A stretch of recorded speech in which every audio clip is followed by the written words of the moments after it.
tarde, nosso grupo vai apresentar o seminário sobre lesões lombares e dos membros inferiores. E os participantes são Maria Eduarda Vilar, Maria Fernanda Portela, Marina Coelho e Volmer Neto. Pode passar. Dor lombar. Então, a causa da dor lombar, ela pode ser classificada como uma dor devido à flexão versus extensão. A suspeita de compressão de raízes nervosas ocorre em situações em que essa dor predomina na perna e não na região lombar. Na verdade, a dor lombar ela pode ser sim por causas multifatoriais, que a gente vai ver mais na frente. Os sinais de alarme de alguma doença grave na coluna incluem perda inexplicável de peso, insucesso de algum tratamento, dor grave por mais de 6 semanas e dor noturna, ou em estado de repouso a pessoa sentir dor. Na maior parte dos casos, a síndrome de Caldequina se apresenta como um dos sintomas mais graves para poder encaminhar o paciente para ele poder fazer cirurgia em caso de dor lombar. É considerado uma situação emergencial. Considerações gerais sobre a dor lombar. É a causa mais comum de capacidade em pacientes com idade abaixo de 45 anos e a segunda mais comum nas consultas médicas em atenção primária. A prevalência anual de dor lombar varia entre 15% a 45% e os gastos no sistema de saúde dos Estados Unidos com essa questão chega a atingir 5 bilhões por ano.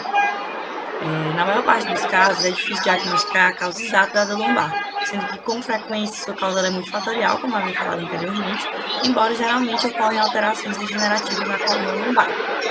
Os sintomas que sinalizam a possibilidade de uma dor lombar ela pode ser causada por algum tipo de câncer ou devido à perda inexplicável de peso, insucesso no tratamento, a pessoa que passou 6 meses ou mais fazendo tratamentos, terapias como acupuntura, fisioterapia, não melhora, aí pode dar um indício de que seja uma coisa mais séria, mais grave, como o câncer ou essa síndrome da Caldequina, entre outros motivos. Os sintomas de alarme para a presença de infecção incluem febre, dor no estado de repouso, infecção recente, como infecção do trato urinário, celulite, pneumonia, história de comprometimento imune ou administração de medicamentos injetáveis. Alguns achados clínicos da dor lombar. Recomenda-se fazer o exame físico com o paciente na posição de pé, sentado, em supino e em pronação, para poder evitar trocas frequentes de posição. As assimetrias espinais mais comuns são escoliose, cifose torácica e hiperlordose lombar. Nessa posição é possível avaliar também a amplitude do movimento ativo da coluna lombar. As avaliações mais comuns incluem flexão, rotação e extensão. O teste de extensão com o paciente em pé, ele utiliza apenas uma única perna para poder avaliar a dor e ele fica apoiado na outra. E aí, muitas vezes, quando a dor lombar está bem grave, ele não consegue ficar sustentado em uma perna só. E aí, esse teste é justamente para poder avaliar o nível de dor. Os testes positivos podem ser resultados de fraturas na parte interarticular, espondiólise ou espondiólise estérise, ou artrite nas articulações faciais, embora a sensibilidade e a especificidade do teste sejam limitadas. De maneira geral, fazem esses testes de resistência motora também para poder ver como que está, os nervos, etc., os reflexos do paciente e a sua condição de sensibilidade. Avalia-se a fraqueza dos músculos principais das extremidades inferiores por meio da provocação de contrações isométricas resistidas durante aproximadamente 5 segundos. A comparação da resistência bilateral permite detectar a presença de fraquezas musculares sutis. Da mesma forma, verifica-se a função da raiz nervosa correspondente por meio de teste sensitivo ao toque leve, utilizando dermátomos específicos. Para finalizar, com o paciente na posição sentada, fazem os testes no joelho, para poder avaliar como está o nervo femoral, no L2 e L4, teste no tornozelo para avaliar o nervo fibular profundo, L4 e L5, e nos reflexos de Babinski, que avalia o nervo ciático, L5 e L1. Quanto aos exames de imagem, normalmente, na ausência de sintomas alarmantes, sugerem a presença de infecção, malignidade ou síndrome da Caldequina, as imagens diagnósticas, incluindo radiografias, não são recomendadas nas primeiras 6 semanas. As visões oblíquas podem ser úteis nas situações em que for imprescindível a visualização de forame neural ou de lesões. Os estudos de ressonância magnética são um método de escolha para avaliar sintomas que não respondem ao tratamento conservador, quando apresentam sinais de alerta indicando a presença de condições graves. Quanto ao tratamento, o tratamento ele pode ser tanto um tratamento mais conservador dessas terapias, quanto tratamento cirúrgico, se é em último caso. Os tratamentos conservadores, eles são não farmacológicos e ele é justamente para poder ir aliviando as dores, né? Quando não é uma coisa muito séria. Os pacientes eles precisam ter informações para saber tipo, como mudar o seu estilo de vida, sua postura, questão dos sapatos que eles usam, usar sempre sapatos acolchoados, fazer fisioterapias para poder aumentar né, esse fortalecimento e essa estabilização da região lombar. Isso geralmente costuma ajudar bastante a maioria dos casos de dor lombar. A manipulação da coluna não mostrou benefício em relação à dor lombar. Os estudos, eles, contudo, apresentam baixos níveis de evidência e são limitados pelo pequeno tamanho das amostras. Justamente com calor, os tratamentos que são feitos com calor e gelo também não apresentaram benefícios a longo prazo, só aquelas coisas que aliviavam o sintoma momentaneamente, mas depois voltava a dor.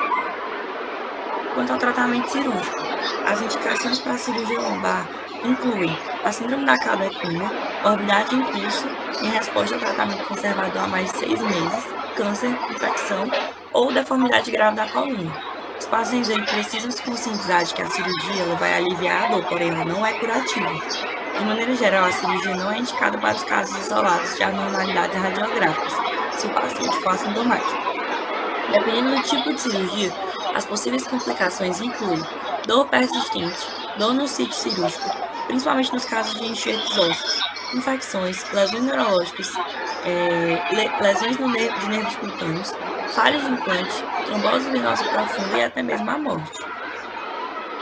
Quando encaminhar o paciente, então, a gente encaminha o paciente quando for uma coisa considerada mais grave, que é pacientes com síndrome da cauda equina, pacientes com câncer, infecção ou deformidades graves da coluna, e pacientes que não reagem de maneira alguma ao tratamento conservador, que nunca melhora e a dor realmente incomoda muito.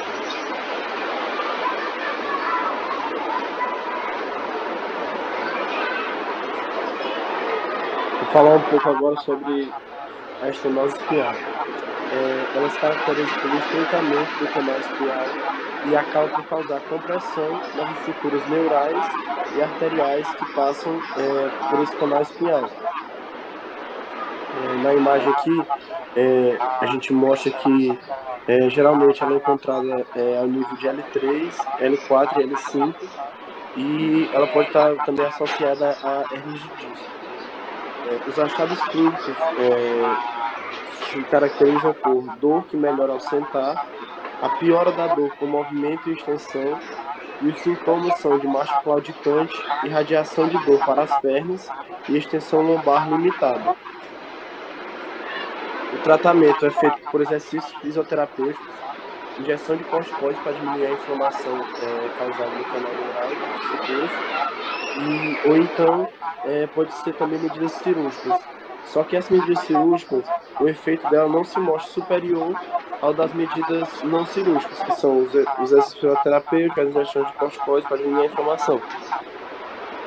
Pode passar.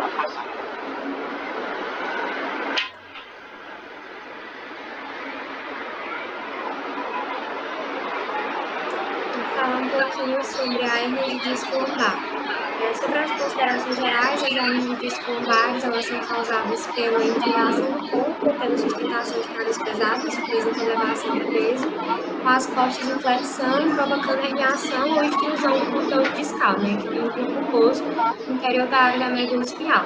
Normalmente, ele acomete pacientes em idade entre os 30 e 50 anos e o disco L5-S1 é afetado em 90% dos casos. A compressão de estruturas neurais, como o nervo ciático, vai produzir a dor radicular, e as compressões graves na medula espinhal, elas podem produzir a síndrome da cauda equina, que já foi falado, que é um caso de emergência cirúrgica.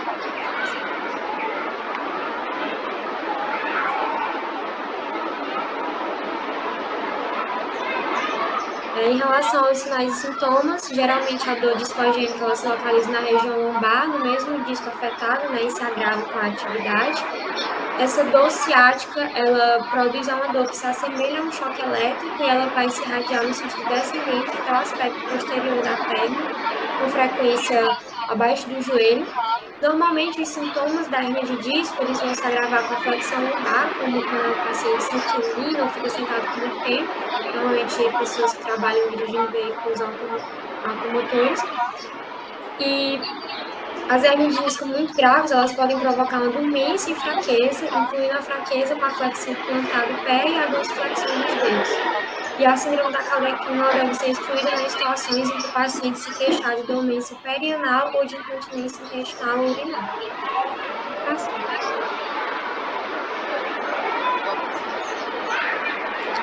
Em relação aos exames de imagem, as radiografias simples elas são suficientes para avaliar o alinhamento espinhal em caso de escoliose, lordose e o estreitamento do espaço discal nas alterações na osteoartrose. Mas a ressonância magnética é o melhor método para avaliar o nível e a morfologia das herniações, sendo recomendada nos casos em que o planejamento de tratamento prevê intervenção cirúrgica, principalmente em casos de síndrome da cauda equina. E aqui a gente tem uma imagem que mostra uma hernia de disco lumbar.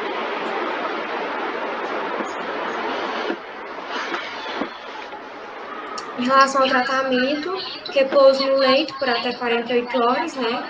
Já que é uma dor que aumenta com o movimento, então o principal tratamento para avaliar os sintomas agudos é ficar deitado.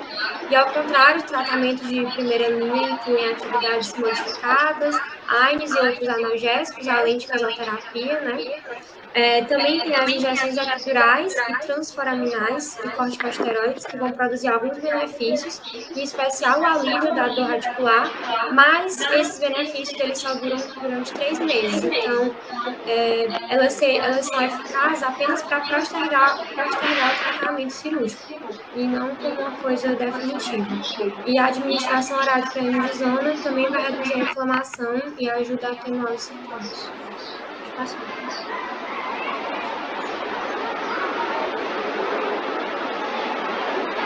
Ainda falando do tratamento, a dose mensal de prednisona é 1 mg por quilo uma vez ao dia, com redução gradual ao longo dos 10 dias. E até o presente momento, em comparação com a cirurgia de fusão espinhal, a cirurgia de reposição de disco não apresentou outros benefícios, além de diferenças importantes e de curto prazo, clinicamente aceitas para o alívio da dor, capacidade e qualidade de vida.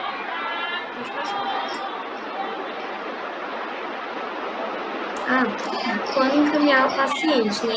Quando o paciente possuir a síndrome da cauda equina, quando tiver agravamento progressivo dos sintomas neurológicos e quando o paciente tiver perda da função motora. Normalmente as perdas sensitivas elas podem ser acompanhadas ambulatoriamente.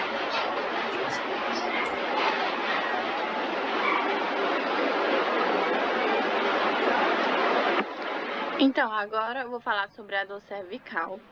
A dor cervical ela vai restringir a parte posterior ou, dependendo do nível da articulação sintomática, ela pode irradiar de forma segmentar para a parte inferior-posterior da cabeça, parte anterior do tórax, para a cintura escapular, para o braço e para o antebraço e mão.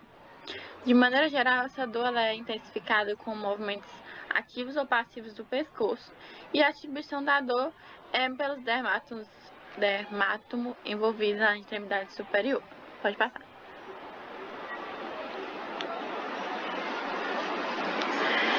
Muitos sintomas cervicais estão relacionados ao trabalho, que são produzidos por uma postura inadequada e por movimentos repetitivos ao longo do tempo. A maioria dessas dores, principalmente em pacientes mais velhos, é decorrente de alguma degeneração mecânica, envolvendo os discos cervicais das articulações e as estruturas ligamentosas. E a dor também pode ser causada pela musculatura do pescoço. E a postura é um grande fator para causar essa dor. Pode passar.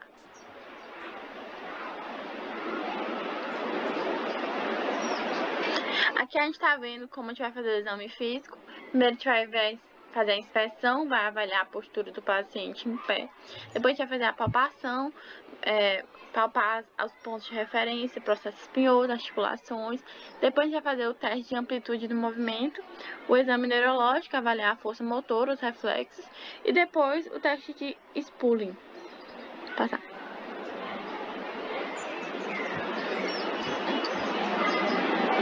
Em relação aos exames de imagem, As radiografias da coluna cervical elas ajudam a identificar as áreas onde ocorrem alterações degenerativas e a tomografia computadorizada é um método mais eficiente nos casos de uma suspeita de anormalidade óssea. E a ressonância magnética é o melhor método para examinar a coluna cervical. Pode passar.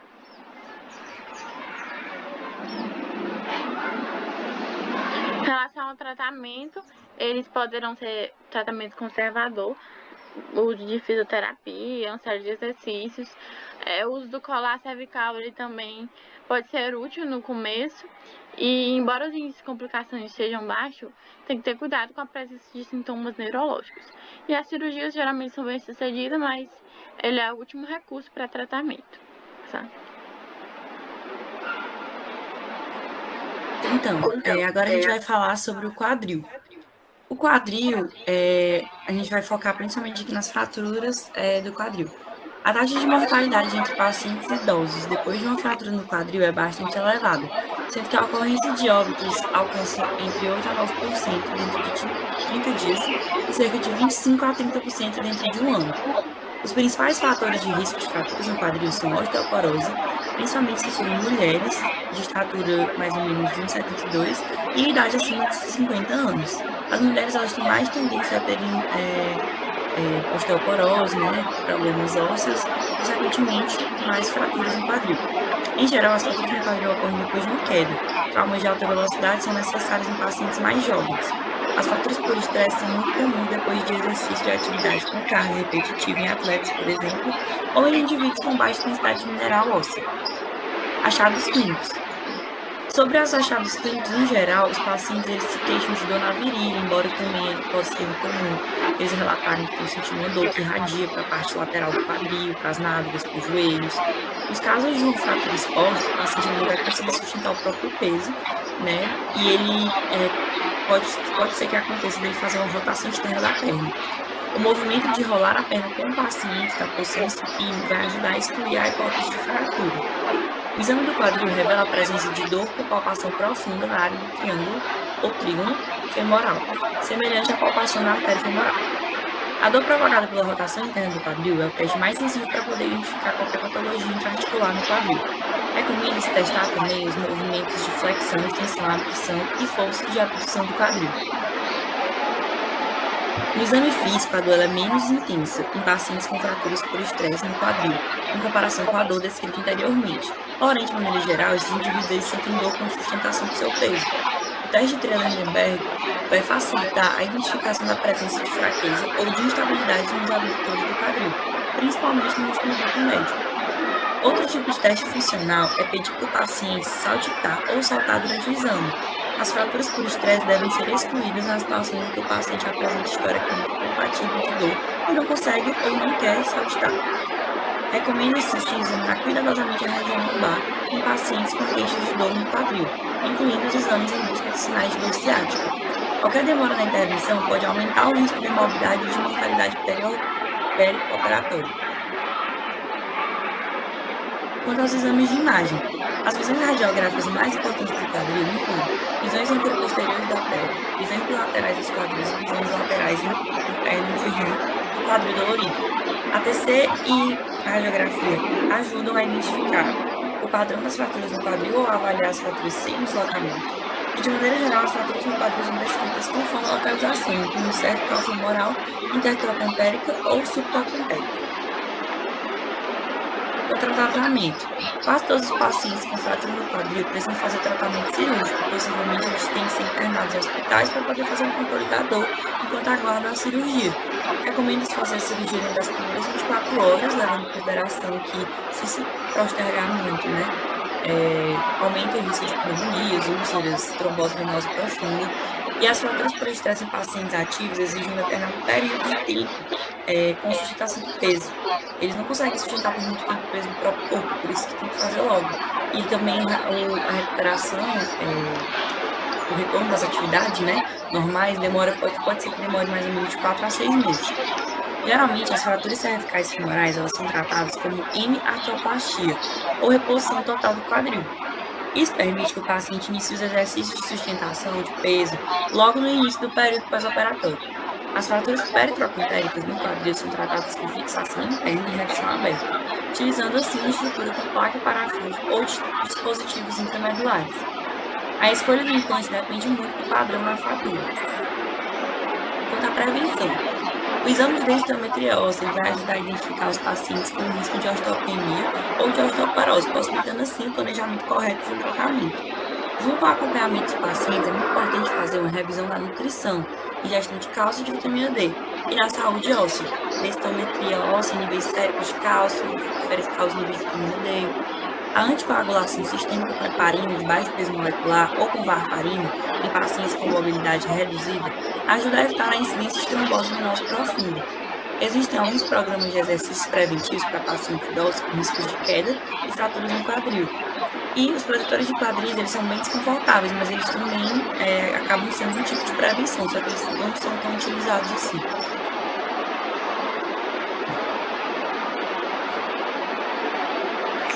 Falar um pouquinho aqui sobre a osteoartrose.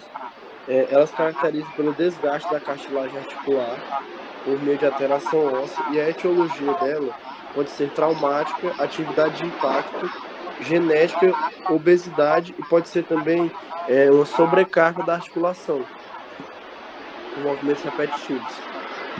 O quadro clínico dela geralmente se apresenta com dor profunda na virilha, que é uma articulação bem utilizada. Eu coloquei aqui a virilha porque é a mais comum, mas pode ser também na articulação glenumeral e outras articulações também.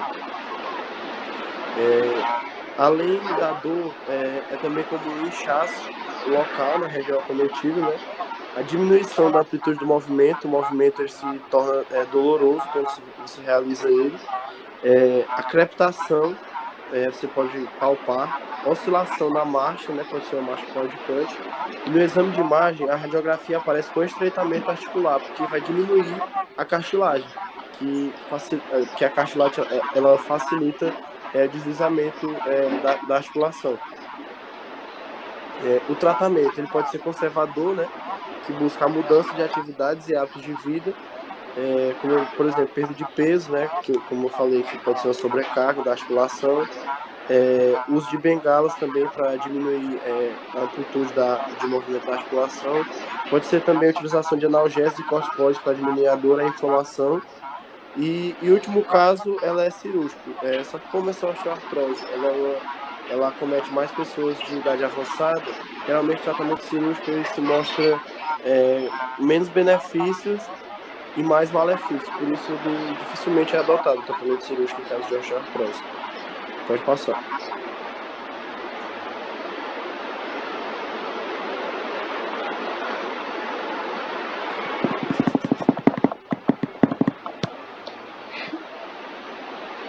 Eu vou falar um pouquinho sobre o joelho e a dor no joelho. Em relação às considerações gerais, né, o joelho ele é a maior articulação do corpo humano e, consequentemente, ele é muito suscetível a lesões por trauma, inflamação e infecções degenerativas.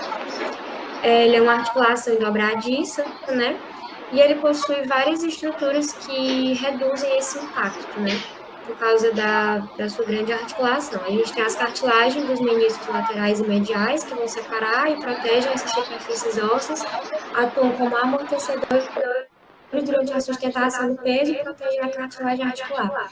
E a patela, né, um osso sesamoide de grande porte que se localiza na posição anterior à articulação.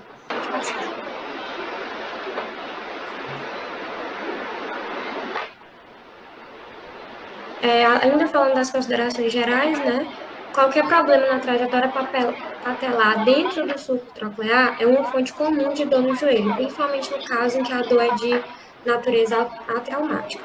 A gente também tem os ligamentos colaterais, que estabilizam o joelho contra estresses em varo, que é o ligamento colateral lateral, e em valgo, que é o ligamento colateral medial.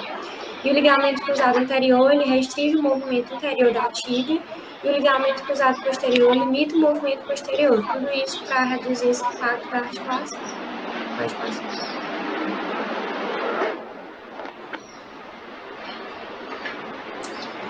Aqui só tem uma imagem falando da anatomia do joelho. A gente tem a patela, os meniscos, os ligamentos colaterais, medial e lateral, o ligamento cruzado anterior e posterior. E é isso, pode passar.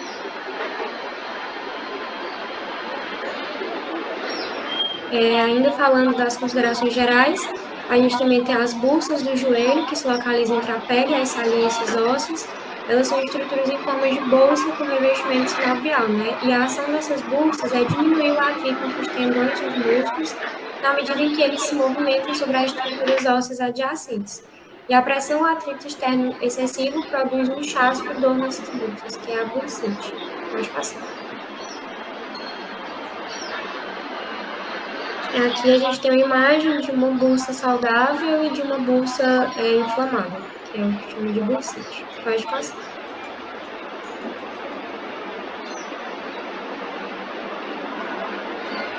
Falando sobre os sintomas, a gente tem a presença de crepitações ou estalido ao se inclinar, né, que pode ser uma indicação de osteoartrose da síndrome patelo-femoral.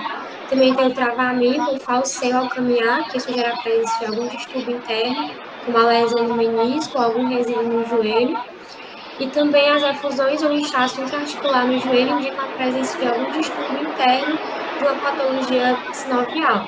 E o inchaço significativo, ele pode produzir cistos poplíteos, que são os cistos de Bacchia, e o inchaço agudo, que ocorre em períodos variando de minutos a horas, sugere a presença de uma hemartrose, muito provavelmente causada por uma lesão no ligamento cruzado anterior, principalmente nos casos de trauma.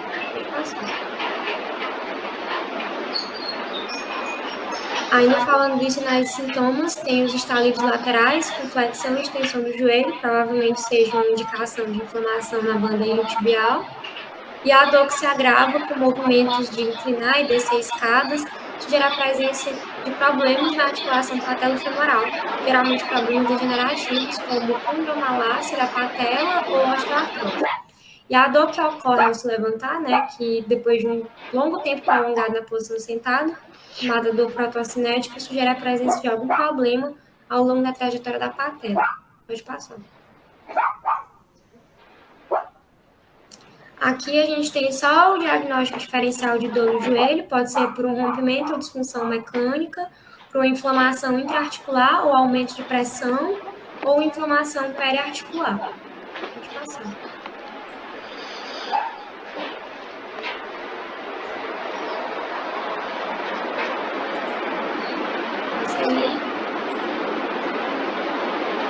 Em relação aos achados clínicos, não vê.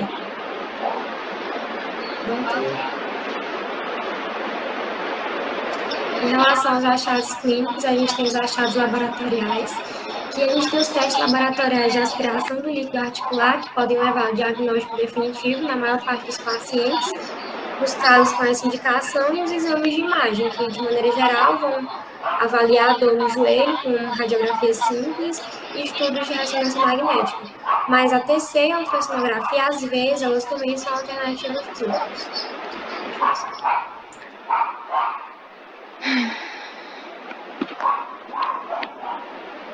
Agora eu vou falar sobre a lesão no ligamento cruzado anterior. Essa lesão ela vai envolver estálidos audíveis sempre que se dobrar o joelho. Vai ter um inchaço agudo imediato e ela vai ter alguma instabilidade nas atividades com movimentos laterais e ao descer a escada. Esse ligamento cruzado anterior ele vai ligar o aspecto posterior do côndilo femoral, como a gente pode ver na imagem, ao aspecto anterior da tíbia.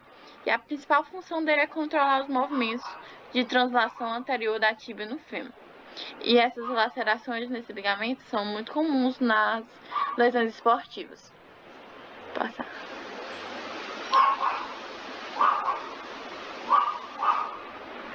Em relação aos sinais e sintomas, são lesões agudas que produzem inchaço agudo no joelho, dificultando os movimentos. Eles vão ter... eles conseguem caminhar com a marcha do tipo joelho rígido, ou, por causa da instabilidade, evitam marchas que forçam o quadríceps. E aí são feitos alguns testes para ver como é que está o joelho. É feita a inspeção, que ele vai analisar se está simétrico, aí vai fazer a palpação, ver se tem as crepitações e vai realizar alguns testes. Os testes de amplitude do movimento. Passar.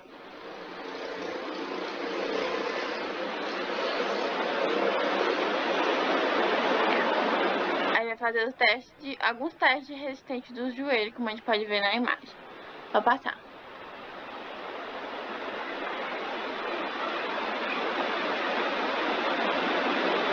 Vai passar também.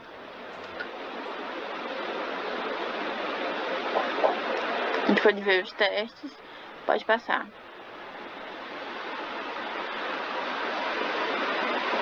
Pode passar.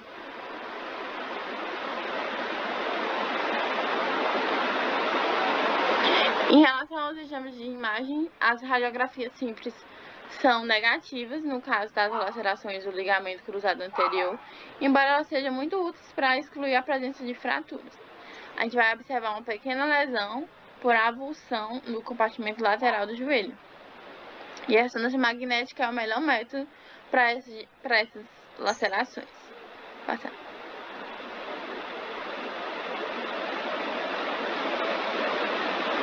O tratamento a maioria dos pacientes são jovens e ativos, então recomendo fazer uma reconstrução cirúrgica desse ligamento. E os tratamentos não cirúrgicos eles são destinados para aqueles pacientes mais velhos ou com estilo de vida sedentário. Aí o foco principal da fisioterapia vai ser o fortalecimento do músculo isquiotibial e a estabilidade interna. A joelheira também vai facilitar esse processo e pronto, vai passar.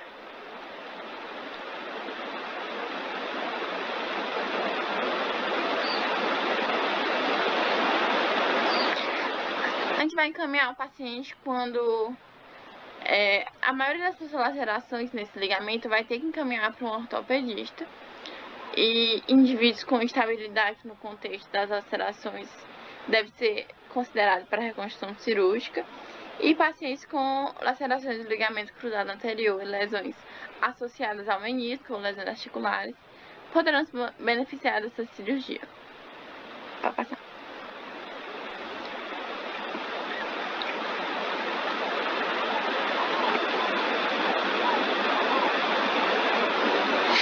Vou falar aqui agora um pouco sobre a lesão no ligamento cruzado posterior. Ela é caracterizada por ruptura total ou parcial do ligamento cruzado posterior do joelho.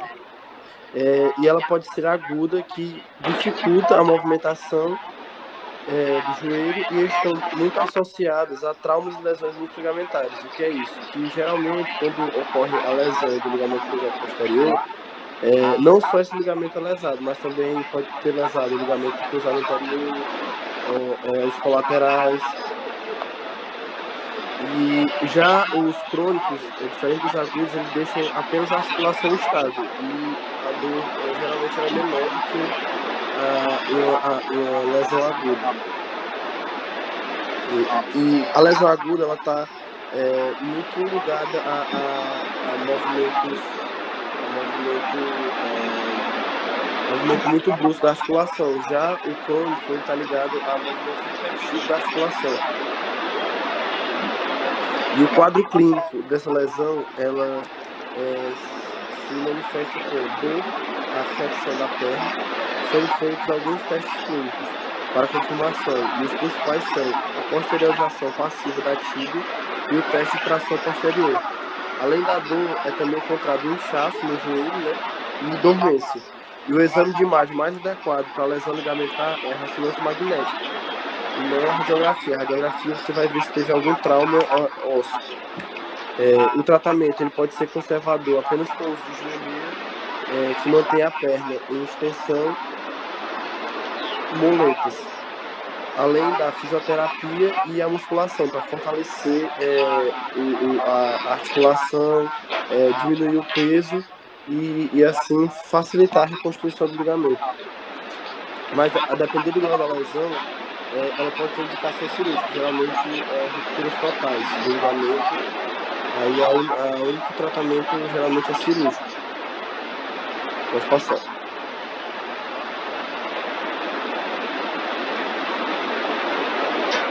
Vamos falar um pouquinho sobre as lesões do menisco.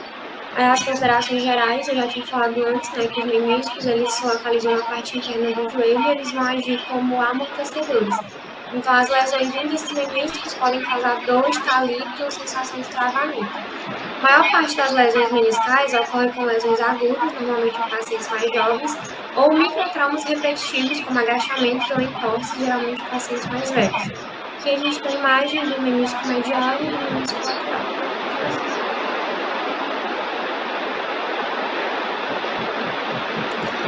Em relação aos sinais e sintomas, geralmente os pacientes apresentam marcha antálgica e dificuldade para agachar.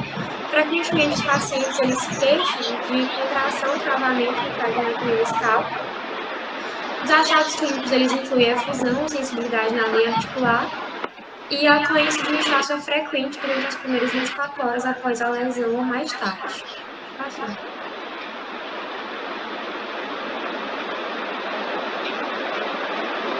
Ainda falando dos sinais e sintomas, os rompimentos de meniscos raramente produzem inchaço imediato, ou seja, após 24 horas. As lacerações meniscais são observadas com frequência em joelhos artríticos, e a maior parte dos rompimentos sintomáticos do menisco produz dor com agachamento profundo e a marcha de 4, que é a marcha seriana. Pode passar.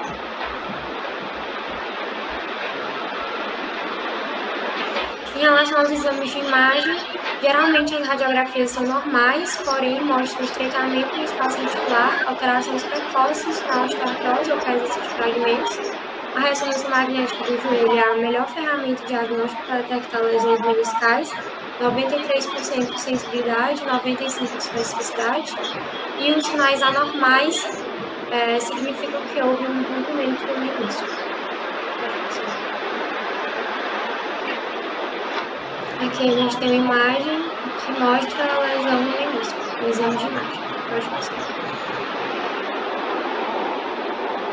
Em relação ao tratamento, o tratamento ele é conservador e ele vai se aplicar nos casos de laceração degenerativa em pacientes mais velhos. E o tratamento ele é semelhante em pacientes com osteoartrose leves nos joelhos, incluindo a administração de analgésicos, fisioterapia e fortalecimento e estabilidade interna.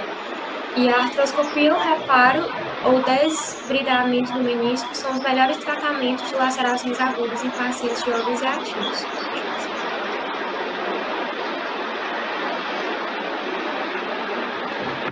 Quando encaminhar o paciente. Se o paciente ele apresentar sintomas de distúrbios internos, como lesão meniscal, ele deve ser encaminhado. Nesses casos, a ressonância magnética é importante para confirmar a presença de alguma lesão, então ela é o exame mais indicado. A avaliação ela deve ser feita o mais rapidamente possível, em que o paciente não conseguir estender o joelho, e determinadas formas de laceração, como a laceração em forma de alça de balde, elas são sujeitas ao reparo cirúrgico do menisco.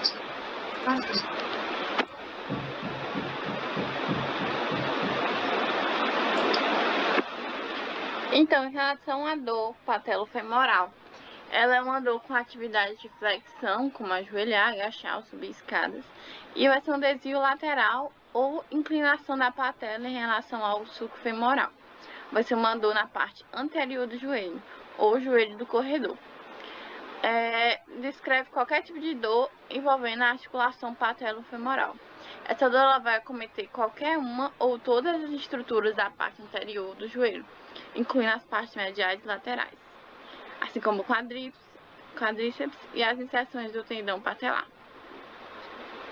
Pode passar.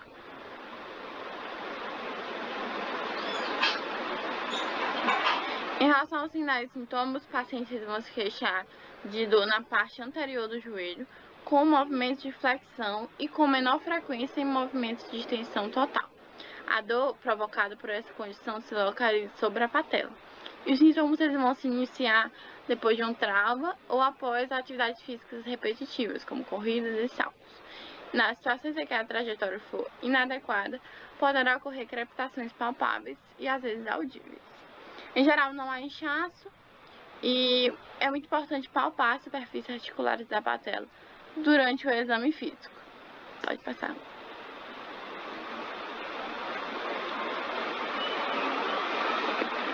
Em relação ao exame de imagem, o uso de imagens diagnósticas é restrito em pacientes mais jovens, sendo mais útil em pacientes mais velhos, para avaliar a osteoartrose ou para avaliar pacientes que não reagiram ao tratamento. As radiografias mostram um desvio lateral ou a inclinação da patela em relação ao sulco femoral. E a ressonância magnética vai mostrar uma redução na espessura da cartilagem articular. Pode passar.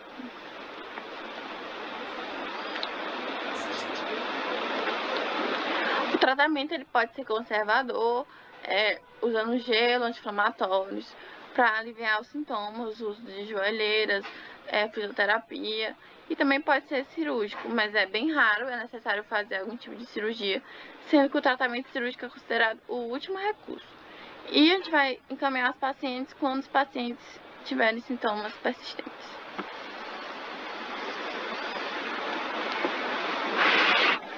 Então, só complementando aqui algumas informações sobre a osteoartrose, né? Nos Estados Unidos, a prevalência de osteoartrose tem a tendência de aumentar cada vez mais, considerando que o número de pessoas com idade acima de 65 anos vai duplicar, né, devido à expectativa de vida, enfim. Os sintomas de perda de cartilagem e de osteoartrose são precedidos por lesões na matriz protoglicana colaginosa. Com frequência, a etiologia de osteoartrose é multifatorial, incluindo trauma anterior, atividade de alto impacto, fatores genéticos, obesidade e condições reumáticas ou metabólicas. Alguns achados clínicos da osteoartrose devido à limitação nos movimentos, né, principalmente. A região fica bem inchada das articulações, com crepitações, contração, travamento, e sugere algum distúrbio interno, indicando que pode ser indicado pela presença de cartilagens danificadas e de fragmentos ósseos que afetam a faixa branda da amplitude de movimento nas juntas articulares. A dor produz também a sensação de curvatura ou de frouxidão, devido à inibição muscular. À medida que a degeneração articular progride, o paciente perde a amplitude do movimento ativo, com probabilidade de perder também a amplitude do movimento passivo. Geralmente, os pacientes se queixam de dor profunda na virilha do lado afetado e eles têm problema com sustentação de peso em atividades como caminhar, subir escada e se erguer de uma cadeira. Esses indivíduos eles podem começar a mancar, desenvolver uma espécie de oscilação durante a marcha, desviando do lado afetado, né, colocando o peso só de um lado. E também é importante fazer exames de imagem para poder verificar como que está. As radiografias, né, da região afetada, elas são muito comuns, muito utilizadas. Radiografias anterior-posteriores da pelve, com sustentação de peso, conduções laterais do quadril. E também, mais ou menos, pessoas depois dos 35 anos de idade já conseguem, nas radiografias, mostrar alterações, né, no quadril. Quase 100% dos pacientes são assintomáticos, mas têm alguma lesão nas articulações. Quanto ao tratamento, existem dois tipos, né? O tratamento mais conservador e o cirúrgico. O mais conservador, as alterações na cartilagem, elas são irreversíveis, né? Portanto, é impossível curar articulações enfermas, embora o tratamento dos sintomas ou das questões estruturais seja uma tentativa válida para poder manter o nível de atividade dos indivíduos. O tratamento conservador de pacientes com osteoartrose inclui uma mudança de atividades, né, uma mudança de hábitos de vida, como exercícios terapêuticos, perda de peso, uso de dispositivos assistenciais, como bengalas, mudança no estilo de vida, os sapatos mais acolchoados, evitar atividades de alto impacto. E também, às vezes, alguns analgésicos são eficazes, né, e conseguem aliviar essas dores. Injeções com corticosteroides podem ser uma alternativa a curto prazo para poder aliviar a dor. Quanto ao tratamento cirúrgico, foi demonstrado que a artroscopia não melhora os resultados depois de um ano de administração de placebo ou de tratamento conservador rotineiro de osteoartrose em 2 testes randomizados. Então, a cirurgia artroscópica é indicada para pacientes com osteoartrose se em vez de dor eles apresentam como queixa principal sistema de sintomas mecânicos e de distúrbios internos que poderão ser resolvidos. Esses tratamentos cirúrgicos facilitam a recuperação da amplitude do movimento por meio de remoção de osteófitos, fragmentos da cartilagem ou resíduos. As cirurgias de reposição articular são bem eficazes e apresentam uma boa relação custo-benefício nos casos de pacientes com sintomas sérios e limitações funcionais, melhorando assim a dor, a funcionalidade e a qualidade de vida do paciente. São cirurgias minimamente invasivas, feitas por computadores, né, que são uma coisa já bem tecnológica, por isso que tem um resultado muito bom. Quando encaminhar o paciente, né? A gente encaminha o paciente para poder fazer uma cirurgia dessa quando ele está realmente com uma capacidade considerável, quando os benefícios de vida dele são bem limitados, ele não está conseguindo melhorar fazendo os tratamentos mais conservadores, e também quando realmente é uma coisa que afeta a rotina, né, o hábito de vida dele.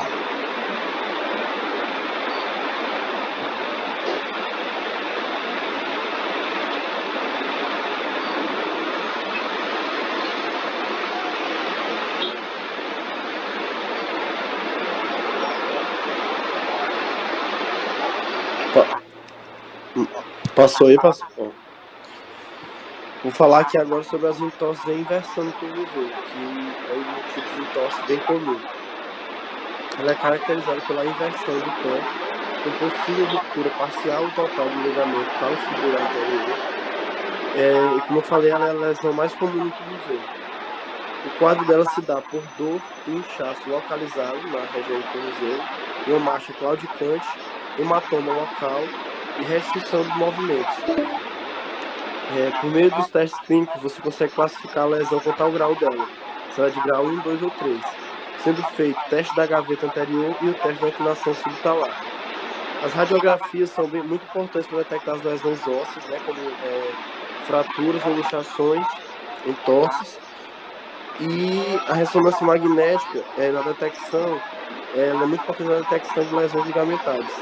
O tratamento ele pode ser feito de forma conservadora, baseado na sigla mais, que se baseia em modificar atividades, uso do gelo, compressão e elevação do pé, além do uso de tornozeleiros para estabilização da articulação e possível regeneração do ligamento, uso de moletas e fisioterapia. Mas, em caso de lesões de ruptura total do ligamento, geralmente é indicado o tratamento cirúrgico.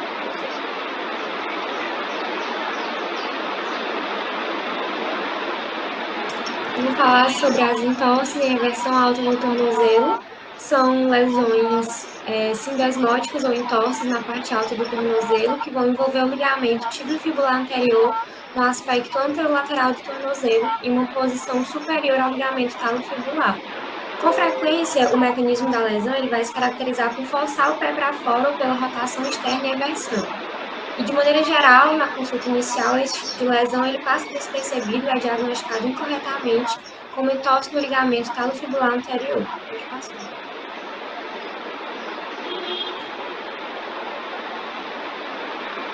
Em relação aos sinais e sintomas, os sintomas incluem dor grave e prolongada na parte anterior do tornozelo e no ligamento tibiofibular, que se agrava com a sustentação de peso. Esse tipo de lesão é mais dolorido que os entorses típicos de tornozelo.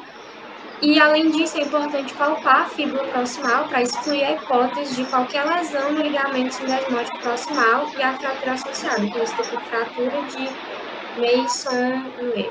Pode passar.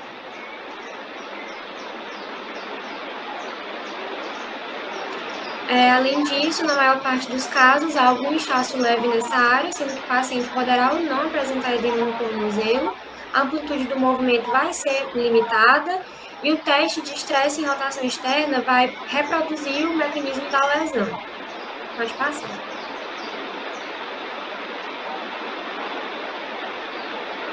Em relação aos exames de imagem, as radiografias de tornozelo devem incluir as visões anteroposteriores de encaixe laterais e a presença de assimetria no espaço articular ao redor da articulação tibio-talar sugere o rompimento dos ligamentos sindesmóticos.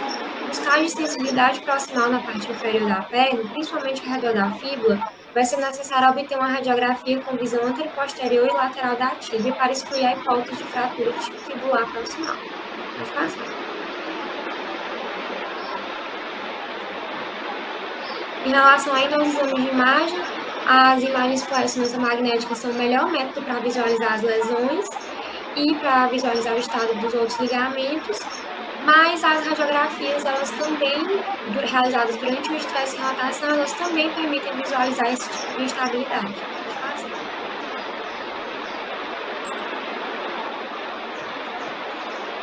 Em relação ao tratamento, enquanto a maior parte das entorses no tornozelo é tratado com movimentação precoce e sustentação de peso, o tratamento dessa entorse alta é conservador, com imobilização com gesso ou bota durante 4 a 6 semanas, e a partir disso recomenda-se a sustentação de peso, protegida com muletas, até o paciente conseguir andar sem dor. Pode passar.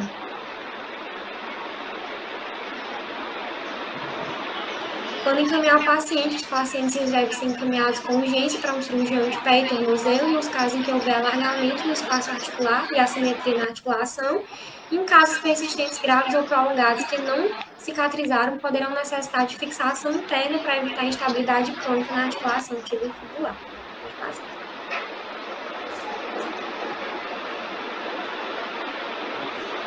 E aqui as nossas referências. E essa foi a nossa apresentação.